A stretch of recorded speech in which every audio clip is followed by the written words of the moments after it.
Da anni, ogni sera leggo un versetto della Bibbia su cui poi penso. Una sera di 9 anni fa l'occhio mi cade su.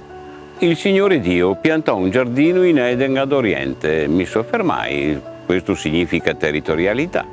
Vi fece crescere ogni sorta di piante, ovvio, biodiversità, belle alla vista, paesaggio agrario, e i cui frutti buoni da mangiare, salute e alimentazione e piacere di mangiare in questo buoni da mangiare. Poi il Signore Dio prese l'uomo e lo pose nel giardino affinché lo coltivasse e lo custodisse.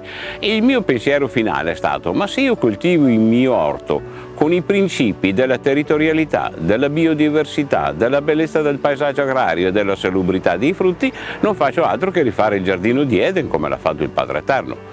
Quindi cominciato a studiare tutte quante le tecniche conseguenti e coerenti con questi 4 principi, ho rifatto questo orto, l'orto didattico, il profumo della freschezza.